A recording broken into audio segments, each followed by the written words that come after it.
बच्चों, welcome to mathematics with Shivani. हम 11th standard maths पढ़ रहे हैं, unit 4 exercise 4.1 mathematical induction. Question number 8 तक लास्ट वाले लेक्चर्स में कवर हो चुके हैं। आज हम नेक्स्ट 5 क्वेश्चंस करने वाले हैं। So let's start. क्या है क्वेश्चन नंबर 9 में जो आपकी स्टेटमेंट है Pn that is 1/2 plus 1/4 plus 1/8 plus so on plus 1/2 raised to the power n and that is equal to 1 minus 1/2 raise to the power n। ये हमने prove करना है, ठीक है। अब देखो, ये एक सीरीज है ना, इसमें टर्म्स हैं। First term is 1/2, second is 1/4, then 1/8 and so on and then 1/2 raise to the power n, ठीक है। अब ये जो सीरीज है किस तरह की सीरीज है, अब आप ध्यान से देखो। दिस इज 1/2, दिस इज 1/2 का स्क्वायर, दिस इज 8s2 का क्यूब, सो ऑन, है ना। तो लास्ट में आ जाता है 1/2 raise to the power n। और अगर हम इस तरह की सीरीज को ऐड करें तो हमारा बनना चाहिए sum 1 minus 1/2 raise to the power n for every natural number n। तो हम वही 3 स्टेप्स करेंगे फॉर मैथमेटिकल इंडक्शन। क्या होता है? First step is for n equal to 1, for n equal to 1 left hand side पे जो फर्स्ट टर्म है n इक्वल टू 1 पे क्या लेते हैं? फर्स्ट टर्म, उसकी वैल्यू क्या है? 1/2। और राइट हैंड साइड में आप पुट कर दो n की वैल्यू 1। राइट हैंड साइड पे भी आपको क्या पुट करना पड़ेगा? n इक्वल टू 1, P1 वाले स्टेप में, है ना। तो क्या बन जाएगा? 1 minus 1/2 raise to the power 1 which is 1 minus 1/2 and this is equal to 1/2। Now suppose Pn is true for n equal to k, या ऐसे लिख सकते हैं P of k is true for some natural number k belonging to the set of natural numbers. This is the symbol of belonging to, ठीक है। Suppose Pk is true, इसका मतलब अगर मैं n की जगह k ले लूं तो ये स्टेटमेंट ट्रू होगी, मतलब left hand side equal to right hand side होगा। हम इक्वल लिख सकते हैं, चलो लिख लेते हैं। तो मेरा Pk क्या बन जाएगा? 1/2 प्लस 1/4 को मैं लिख लेती हूँ 1/2 का स्क्वायर, 8 को मैं लिख लेती हूँ 1/2 का cube, plus so on plus 1/, अब n की जगह क्या लेना है? k, 2 raise to the power k वाले स्टेप में n की जगह क्या आ जाएगा? k आ जाएगा। So this will be equal to 1 minus 1/2 raise to the power k, ठीक है। Suppose this is equation number 1। अब ये जो pk वाला स्टेप होता है, हमें पता है कि this is very very important. क्यों? लेफ्ट हैंड साइड में देखना है कि इसकी लास्ट टर्म क्या है। इसकी लास्ट टर्म है 1/2 raise to the power k। अब इस लास्ट टर्म में हमें क्या करना है? k को रिप्लेस करना है विथ k प्लस 1। k की जगह हमें लिखना है k प्लस 1। अगर मैं k की जगह k प्लस 1 लिख लूं तो मेरी टर्म क्या बन जाती है? मेरी टर्म बन जाती है 1/2 raise to the power k plus 1, ठीक है। रिप्लेस अगर मैं कर लूं k को k प्लस 1 से तो ये टर्म मिलेगी। ये जो टर्म है इसे मैंने इक्वेशन 1 के लेफ्ट हैंड साइड पे भी ऐड कर देना है और राइट हैंड साइड पे भी ऐड कर देना है। कौन से स्टेप में? pk प्लस 1 वाले स्टेप में, ठीक है। Now pk plus 1, pk plus 1 में आप लिख लेना replacing the last term of left hand side of equation 1, replacing k by k plus 1, ठीक है। In the last term of left hand side of equation 1 we replace k with k plus 1 और इस term को हम add कर देते हैं left hand side पे भी और राइट हैंड साइड पे भी। चलो अगर मैं लेफ्ट हैंड साइड पे ऐड करूं तो मेरा बन जाएगा 1/2 प्लस 1/2 का स्क्वायर प्लस 1/2 का cube plus so on plus 1/2 raise to the power k। यही है 1/2 रेज पावर k। अब इसमें मैंने क्या ऐड करना है? 1/2 raise to the power k plus 1 plus 1/2 raise to the power k plus 1। अब राइट साइड पे भी यही ऐड करेंगे।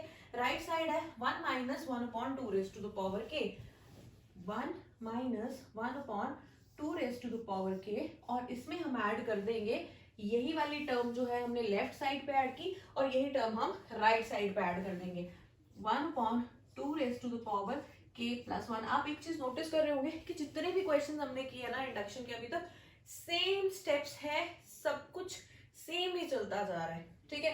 तो इसमें ज्यादा कंफ्यूजन होनी नहीं चाहिए। अच्छा, लेफ्ट साइड का तो डन है, क्योंकि लेफ्ट साइड और राइट साइड में क्या बनना चाहिए, पी के प्लस 1 वाले स्टेप में एंड में क्या बनना चाहिए, लेफ्ट साइड में तो एन की जगह के प्लस 1 आना चाहिए, ठीक है। तो लास्ट टर्म में क्या बनना चाहिए, देखो लेफ्ट साइड आ रहा है 1/2 प्लस 1/2 स्क्वायर 1/2 क्यूब प्लस 1/2 के, so plus 2 raise to the power N की जगह क्या आ रहा है, के प्लस 1। यहाँ तक तो ठीक है। राइट हैंड साइड मेरी क्या बननी चाहिए, राइट हैंड साइड ना मेरी बननी चाहिए 1 minus 1/2 raise to the power N की जगह क्या बनना चाहिए, के प्लस 1। राइट हैंड साइड में मेरा ये आना चाहिए। अभी तक तो फिलहाल ये आ रहा है, ठीक है। तो इसी को सिंप्लीफाई करेंगे, यहाँ पे लिख देती हूँ इक्वल टू, अब ये देखो क्या बन गया, 1 minus 1/2 raise to the power K plus 1/2 raise to the power K into 2।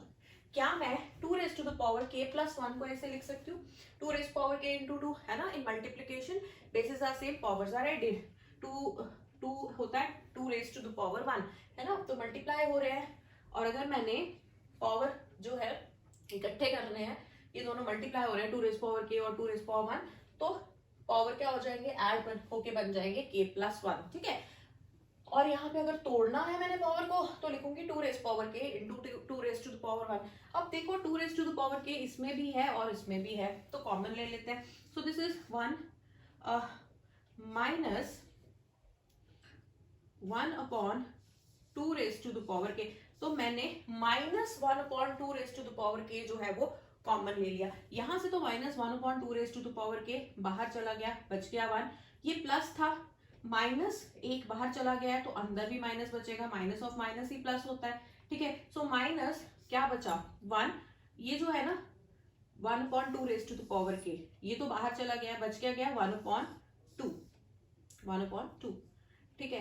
सो ये क्या हो गया 1 minus 1/2 raise to the power K into 1 minus 1/2, एक में से आधा माइनस कर दिया तो 1/2 ही बचेगा, ठीक है। अब देखो ये क्या हुआ 1/2 रेज पावर के इंटू 1/2, 1/2 मतलब 1/2 की पावर क्या है 1 है। In multiplication bases are same, powers are added, so this is 1 minus 1/2 raise to the power K plus 1। और यही बनना चाहिए था, हमने पहले ही देख लिया था कि यही आंसर आना चाहिए हमारा। लेफ्ट हैंड साइड भी वही आ रहा है जो आना चाहिए, राइट हैंड साइड भी वही आ रहा है, एन की जगह क्या आ रहा है के प्लस 1। इसका मतलब P of k plus 1 is true when या whenever pk is true। तो इसका क्या मतलब हुआ, इसका मतलब Pn is true for every natural number n। for every natural number n, आप कोई भी natural number n यहाँ पे पुट कर दो Pn में, left hand side will be equal to the right hand side, this statement will be। question number 9, let's solve question number 10, ठीक है। question number 10 है Pn जो statement है that is 1/2 into 5 plus 1/5 into 8 plus 1/8 into 11 plus so on plus 1/3n minus 1 into 3n plus 2 that is equal to n/6n plus 4। ये हमें prove करना है। So first step is for n equal to 1, मेरा left hand side क्या हो जाएगा, first term लेनी होती है ना, n इक्वल टू 1 में, तो 1/2 इंटू 5 विच इज 1/10। और राइट हैंड साइड क्या हो जाएगा, राइट हैंड साइड में मैं n की जगह क्या लूंगी 1 लूंगी, तो ये बनेगा 1/6 into 1 plus 4 which is 1/10। Left hand side भी और राइट हैंड साइड भी 1/10 है। इसका मतलब left hand side equal to right hand side, इसका मतलब अगर मैं n इक्वल टू 1 ले लूं तो left hand side equal to right hand side आ गई है। इसका मतलब P ऑफ 1 इज ट्रू, ठीक है। Now suppose Pk for n equal to k, हम सपोज कर लेते हैं P of k is true for some natural number k belonging to the set of natural numbers, ठीक है। P of k is true।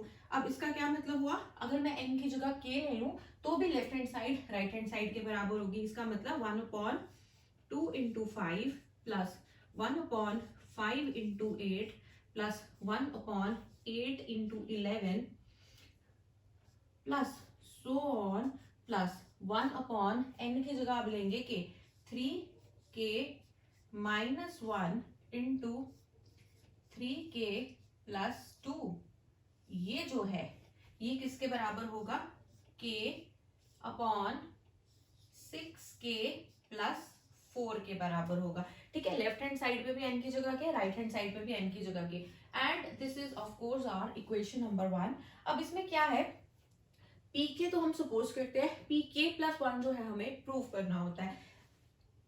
pk वाली term में left hand side की last term है ये, इसमें मुझे k को रिप्लेस करना होता है किससे? k प्लस 1 से। ठीक है, तो रिप्लेस कर दूं अगर मैं k को k प्लस 1 से, तो मेरी टर्म क्या बनेगी? देखो ये बन जाएगी 1 upon 3 raise to the power k plus 1 minus 1, है ना। k की जगह अगर मैं k प्लस 1 ले लूं into 3 k plus 1, last term जो है वो ये है। ठीक है, तो इसमें मुझे क्या करना है, k की जगह k प्लस 1 पुट करना है। अगर मैं पुट कर दूं तो ये बनेगा 1 upon 3 into k plus 1 minus 1 into 3 into k plus 1 plus 2। अब ये क्या बन गया? 1 upon 3k plus 3 minus 1, this will B 3k plus 2, और ये हो गया 3k plus 3 plus 2, this will B 3k plus 5, है ना। ठीक है, और दूसरी बात एक और जो मैं आपको बताना चाहती हूँ कि वो ये वाली जो टर्म है ये तो हमें दोनों साइड ऐड करनी है। ठीक है, लेफ्ट हैंड साइड पे भी, इक्वेशन 1 की लेफ्ट हैंड साइड पे भी हमें ये ऐड कर देना है, और राइट हैंड साइड पे भी हमने ये टर्म ऐड कर देनी है। ठीक है, पूरी की पूरी इक्वेशन 1 लिख ली, फिर ये टर्म ऐड कर दी, और लेफ्ट पे भी और राइट पे भी, और ऐड करने के बाद लेफ्ट हैंड साइड तो बिल्कुल ठीक है, यही बनना चाहिए था, पर राइट हैंड साइड पे हमारे पास क्या बनना चाहिए? अगर मैं n की जगह k प्लस 1 ले लूं तो ये बनता है k plus 1 upon 6 into k plus 1 plus 4, ये बनना चाहिए। अब मैं इसको इस फॉर्म में कैसे लेके आऊंगी? देखो चलो पहले हम क्या करते हैं, राइट हैंड साइड देखते हैं क्या बन रहा है। k अपॉन 2 कॉमन ले लो, रह जाएगा 3k plus 2, 3k plus 2 yes plus 1 upon 3k plus 2 into 3k plus 5, 3k plus 5। ठीक है, ये बन गया। क्या किया मैंने? 2 यहां से कॉमन ले लिया, तो 2 3 जा 6 एंड 2 2 जा 4, ये कॉमन आ गया। अब देखो 3k प्लस 2 जो है इसमें भी है इसमें भी है, कॉमन ले लेते हैं। अगर मैं एलसीएम लूं तो क्या आ जाएगा? 2 into 3k plus 2 into 3k plus 5 जो है वो मेरा एलसीएम आ जाएगा। अब k के नीचे क्या क्या है? 2 into 3k plus 2, 3k plus 5 नहीं है, सो 3k प्लस 5 यहाँ मल्टीप्लाई हो जाएगा, प्लस 1 के नीचे तो 3k प्लस 2 भी है, 3k प्लस 5 भी है, तो इसमें क्या मल्टीप्लाई हो जाएगा? 2 मल्टीप्लाई हो जाएगा। अब मेरे पास क्या आ जाएगा? मेरे पास ब्रैकेट खुलेगी तो क्या आ जाएगा? 3k square plus 5k plus 2 upon 2 into 3k plus 2 into 3k plus 5। ठीक है, अब ये क्या बन गया? 3k square, this is 3k square plus 5k कैसे होता है? 3k प्लस 2k फैक्टराइज कर दूं अगर मैं, plus 2 upon 2 into 3k plus 2 into 3k plus 5। अब ऊपर क्या आ गया? ये भी बन जाएगा मेरे पास 3k into k plus 1 plus 2 into k plus 1 upon 2 into 3k plus 2 into 3k plus 5, है ना। And this will be equal to 3k plus 2 into k plus 1 of course upon 2 into 3k plus 2 into 3k plus 5। ठीक है, अब ये जो 3k plus 2 3k plus 2 है ये cancel हो गया, पीछे बच गया k प्लस 1 अपॉन 2 इंटू क्या आया मेरे पास? k plus 1 upon 2 into 3k plus 5। ठीक है, आना क्या चाहिए k plus 1 upon 6 into k plus 1 plus 4। चलो लिख लेती हूँ मैं ये k plus 1 upon 6 into k plus 1 plus 4। उल्टा चल रहा है, याद है मैंने आपको ट्रिक समझाई थी कि यहाँ तक पहुंच गए, आगे नहीं पता चल रहा कैसे आंसर तक जाना है, तो क्या करेंगे, लास्ट स्टेप लिख लेंगे। लास्ट स्टेप लिख लिया। अब देखो क्या ये लास्ट स्टेप इसके बराबर है, ये क्या आ रहा है इसके बराबर, 6k प्लस 6 प्लस 4, मतलब 6k प्लस 10 है इसकी वैल्यू। और इसकी वैल्यू देखो क्या है, 2 इंटू 3k 6k प्लस 2 5 10, तो ये दोनों जो है ये बराबर है। सो इसको मैं ऐसे भी लिख सकती हूँ and this should be our answer. मजा क्या है ना इसमें कि हमें पहले ही पता होता है कि हमारा आंसर क्या आना चाहिए। So this was your question number 10। Let's solve question number 11। 11 में क्या है देखो, Pn जो स्टेटमेंट है that is 1 upon 1 into 2 into 3 plus 1 upon 2 into 3 into 4 plus 1 upon 3 into 4 into 5 plus so on plus 1 upon n into n plus 1 n plus 2 and that is equal to n into n plus 3 upon 4 into n plus 1 into n plus 2। ये हमें prove करना है कि this is true for every n। चलिए first step करते हैं, for n equal to 1 क्या हो जाएगा, लेफ्ट हैंड साइड की वैल्यू क्या हो जाएगी, first term that is 1 upon 1 into 2 into 3 that is 1 upon 6। और राइट हैंड साइड में मुझे क्या मिलेगा, n की जगह मैंने क्या पुट करना है, 1। यहाँ पर मैं अगर n की जगह 1 पुट कर दूं राइट हैंड साइड में, बन जाएगा 1 into 1 plus 3 which is 4 and 4 into 1 plus 1 will be 2, 1 plus 2 will be 3, 2 into 3 into 4, 2 3s are 6, 6 4s are 24, so this will be 4 upon 24, 4 upon 24, 4 upon 24 आएगा and that is also equal to 1 upon 6, 4 6 are 24, तो ये cancel हो जाएगा। तो for n equal to 1 p1 is true है ना, इसका मतलब p of 1 is true, p of 1 is true मतलब अगर मैं n की वैल्यू 1 पुट कर दूं ना इस इक्वेशन में, तो this left hand side is equal to the right hand side। Now suppose p of k is true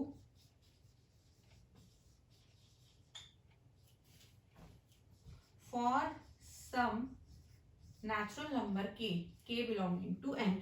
तो इसका क्या मतलब हुआ, इसका मतलब हुआ 1 upon 1 into 2 into 3 plus 1 upon 2 into 3 into 4 plus so on plus 1 upon last term में अब n की जगह क्या लेना पड़ेगा, n की जगह लेना पड़ेगा k, लेफ्ट हैंड साइड में भी और राइट हैंड साइड में भी n की जगह हम क्या लेंगे, k लेंगे। तो अगर मैं k ले लूं मेरे पास आ जाएगा 1 upon k into k plus 1 into k plus 2, और राइट हैंड साइड में भी यही करना है, क्या करना है, n की जगह k ले लेना है। सो this will B k into k plus 3 divided by 4 into k plus 1 into k plus 2 है ना, ये आएगा n की जगह क्या आएगा, k into k plus 3 k plus 1 k plus 2। ठीक है, ये आ गया। नाउ इस दिस इज इक्वेशन नंबर 1। तो इक्वेशन नंबर 1 की लास्ट टर्म क्या है लेफ्ट हैंड साइड की, ये है। अब यहाँ पे मेरे को क्या करना होता है, ट्रिक क्या होती है, k को किससे रिप्लेस करना होता है, k प्लस 1 से। अगर मैं k की जगह k प्लस 1 बना दूं, लिख दूं, तो ये टर्म बन गई 1 upon k plus 1 into k plus 2 into k plus 3 है ना। यहाँ पे k प्लस 1 आ गया, k plus 1 is k plus 2, k plus 1 plus 2 is k plus 3। तो ये जो टर्म है, अब मुझे ये बॉक्स कहाँ ऐड करनी है, लेफ्ट साइड पे भी और राइट साइड पे भी। सो ये स्टेटमेंट लिख लेना हर क्वेश्चन में, replacing k with k plus 1 in the last term of left hand side of equation 1 and then adding that term to both the sides of equation 1, what we get, pk plus 1 क्या बनेगा, 1 upon 1 into 2 into 3 plus 1 upon 2 into 3 into 4 plus so on plus 1 upon k into k plus 1 into k plus 2। ठीक है, अब इसमें ये term add हो जाएगी, ये वाली टर्म क्या टर्म है, 1 upon k plus 1 into k plus 2 into K plus 3।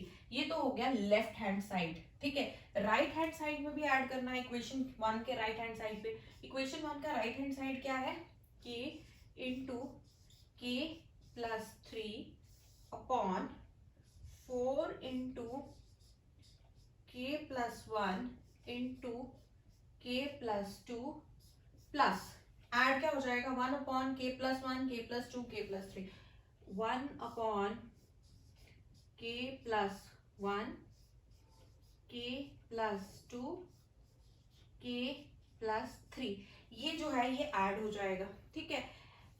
अब मैंने इसको सिंप्लीफाई करना है, ठीक है। अब सिंप्लीफाई करके मेरे पास रिजल्ट आना चाहिए, बट पहले ही देख लेते हैं, इंडक्शन का क्वेश्चन है, पहले ही देख लेते हैं कि रिजल्ट में आना क्या चाहिए। n की जगह k प्लस 1 आना चाहिए, तो आना चाहिए मेरे पास आंसर में k plus 1 into K plus 1 plus 3 upon 4 into K plus 1 plus 1 into K plus 1 plus 2। ये जो है ना ये मेरा आंसर आना चाहिए, ठीक है, राइट हैंड साइड पे। अब जहां तक सिंप्लीफाई होगा कर लेंगे, उसके बाद हम उल्टा चलना शुरू हो जाएंगे, आंसर से बैक चलेंगे, ठीक है।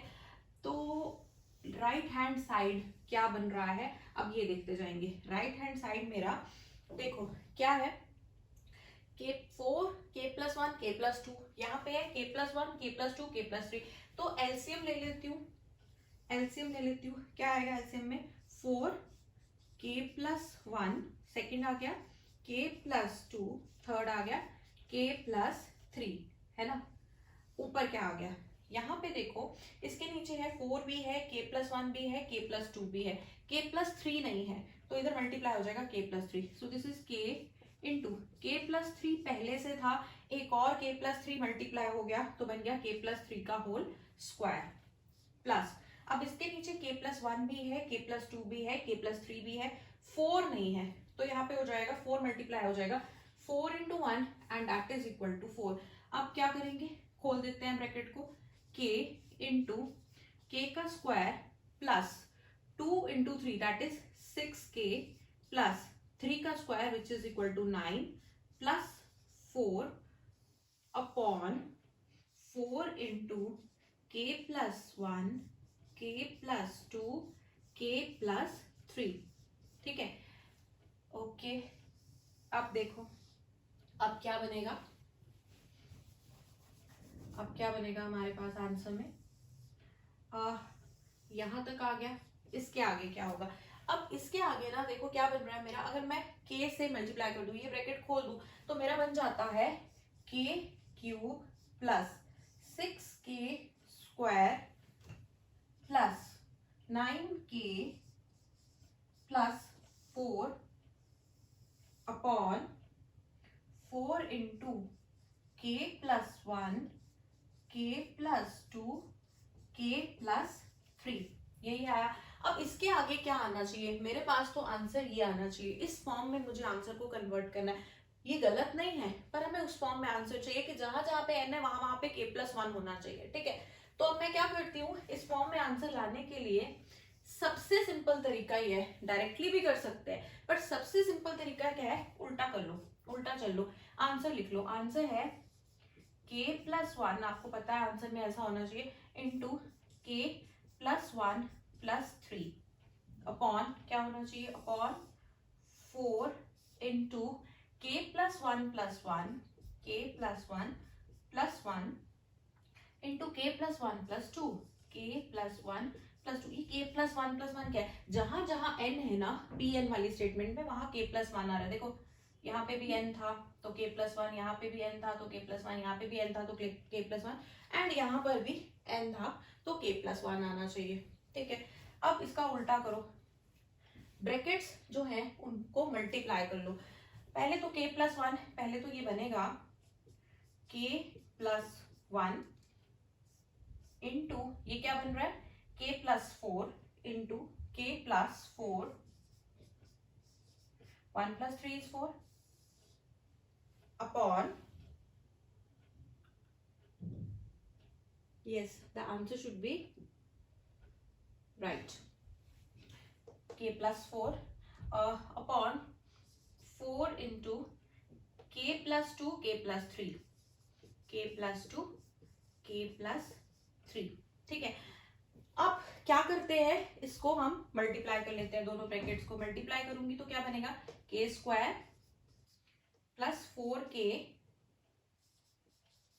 प्लस k प्लस 4 अपॉन, नीचे रहने देते हैं ऐसे ही, 4 into K plus 2 into K plus 3। Numerator में जो ब्रैकेट्स थे मैंने उनको खोल दिया, मल्टीप्लाई कर दी टर्म्स। अच्छा, ये किसके बराबर होगा, के स्क्वायर प्लस 4k प्लस के is 5k plus 4 upon 4 into K plus 2 into K plus 3। अब एक इंपॉर्टेंट चीज देखो, ये जो है टर्म, ये क्या इसके बराबर हो सकती है, नहीं हो सकती, क्योंकि ये एक क्वाड्रेटिक इक्वेशन, क्वाड्रेटिक टर्म है। इसमें k की पावर क्या है हाईएस्ट, 2, यहाँ पे k की पावर क्या है हाईएस्ट, 3। तो k स्क्वायर से k क्यूब बनाना है, वो कैसे कर सकते हैं, मतलब कोई तो k वाली टर्म हमें खुद से मल्टीप्लाई करनी पड़ेगी। अगर मैं इसमें एक k मल्टीप्लाई करूं तभी तो ये k क्यूब बनेगा ना।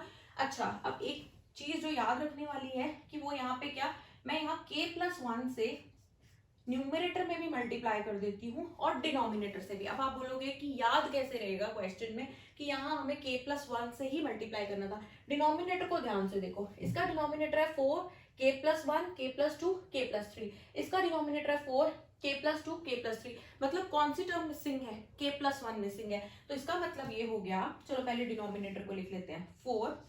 ऐसा डिनोमिनेटर बनाने के लिए मुझे यहाँ पे k प्लस 1 मल्टीप्लाई करना है, k प्लस 2 और k प्लस 3 तो यहाँ पर पहले से ही थे, ठीक है ना। क्या मल्टीप्लाई करना पड़ा खुद से, k plus 1।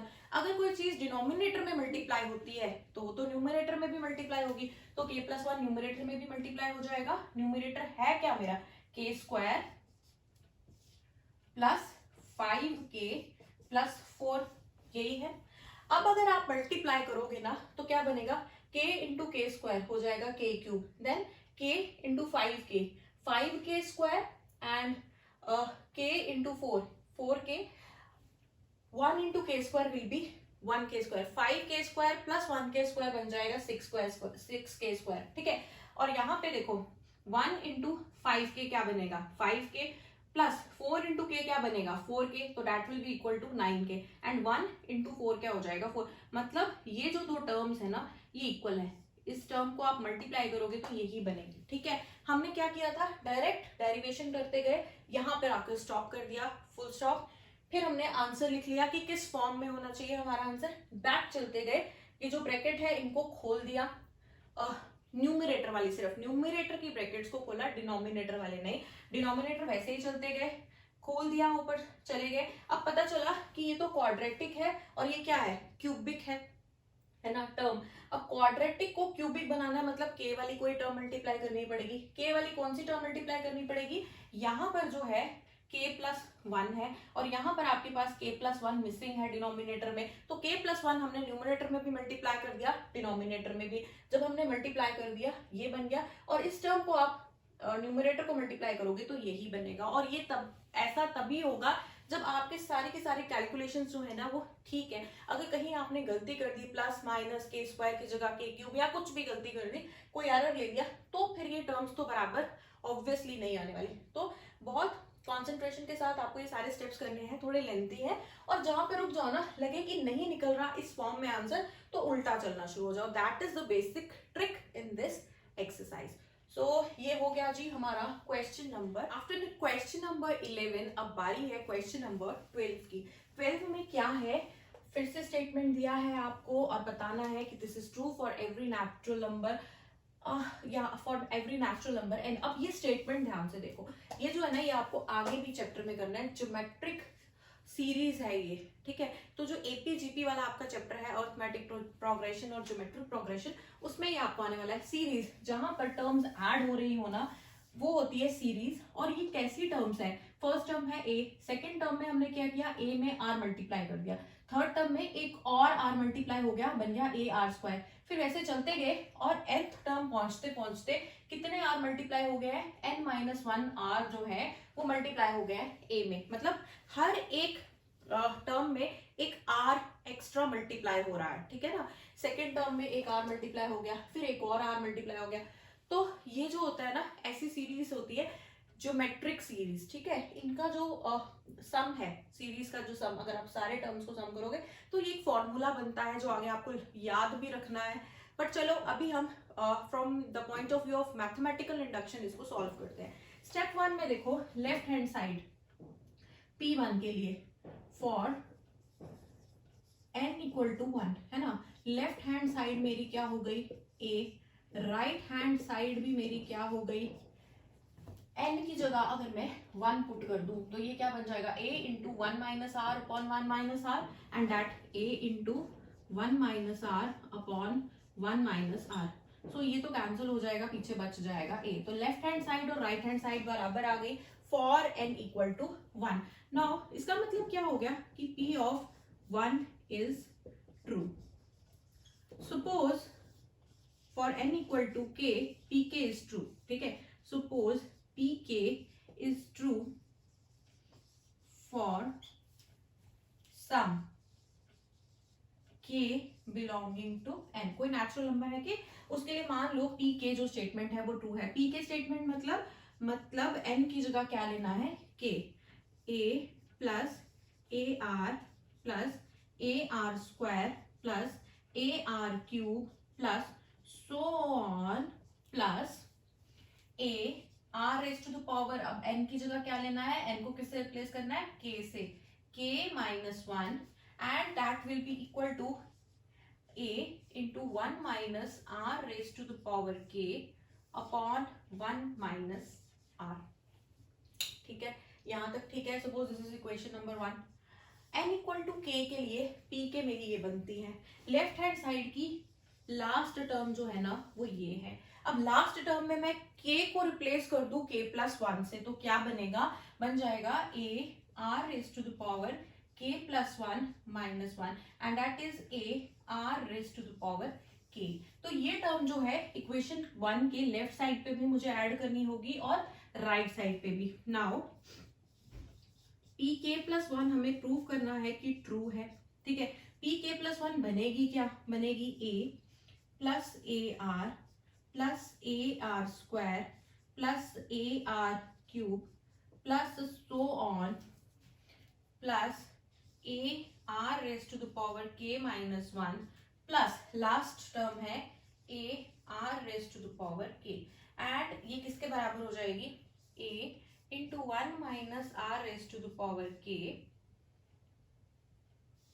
Upon 1 minus r, और मल्टीप्लाई क्या करना है, a r raise to the power k, sorry add करना है a r raise to the power k। Left side में भी ऐड कर दिया, राइट साइड में भी ऐड कर दिया, ठीक है। लेफ्ट साइड तो आपकी यही बननी चाहिए थी, क्योंकि k जब स्टेप्स है, देखो जब n टर्म्स ले रहे हो तो पावर आ रही है n माइनस 1, जब k टर्म्स ले रहे हो तो पावर आएगी k माइनस 1, और अगर k प्लस 1 टर्म्स लोगे तो पावर क्या आएगी, एक कम k, ठीक है। तो लेफ्ट हैंड साइड तो ठीक है, लास्ट टर्म की पावर k ही आनी चाहिए।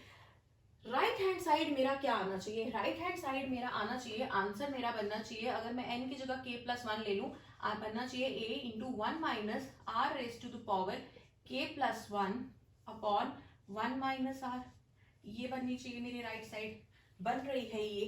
तो आप क्या कर सकते हैं, इसको इस फॉर्म में लाने के लिए हम कर क्या सकते हैं, एलसीएम ले लेंगे, a into 1 minus R raise to the power k, है ना, plus 1 minus R into a R raise to the power k upon 1 minus R,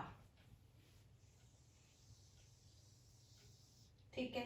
और ये किसके बराबर होगी, ये किसके बराबर होगी, ये बन गया a minus A R raise to the power k, a minus A R raise to the power k plus 1 into a r raised to the power k is plus a r raised to the power k, and minus r into a r raised to the power k is minus a r raised to the power k plus 1 divided by 1 minus R. तो ये minus A R S power K और plus A R S power K तो cancel हो गए, पीछे क्या बच गया, A minus A R S to the power K plus 1 upon 1 minus R. ठीक है, अब अगर मैं ए कॉमन ले लूं, आ गया 1 minus R S to the power K plus 1, yes, upon 1 minus R. Obviously r should not be equal to 1। r 1 क्यों नहीं होना चाहिए, क्यों दिया है क्वेश्चन में कि r should not be equal to 1? क्योंकि अगर r 1 ले ले तो डिनोमिनेटर को देखो, 1 माइनस 1 जीरो हो जाएगा। डिनोमिनेटर में अगर जीरो आ जाए टर्म, तो जो हमारा पूरा का पूरा ये जो फंक्शन है, ये जो टर्म है, this would be not defined, ये नॉट डिफाइंड हो जाएगी, है ना। तो इसलिए वो तो हमें, वो केस तो हम ले नहीं सकते। तो r should not be equal to 1। तो क्या बन गया हमारा, a into 1 minus R is power K plus 1 upon 1 minus R. और यही हमने देखा था, यही हमारा आंसर आना चाहिए। इसका मतलब जो लेफ्ट हैंड साइड आनी चाहिए थी वो भी आ गई, और जो राइट हैंड साइड आनी चाहिए थी वो भी आ गई। इसका मतलब क्या हुआ कि p k प्लस 1, मतलब स्टेटमेंट में आप n की जगह k प्लस 1 डाल दो तो it is true. p k 1 is true whenever pk is true. So that implies pn is true for every natural number n belonging to n belonging to n, मतलब for every natural number n। ये result आपका true है। Left hand side is equal to the right hand side.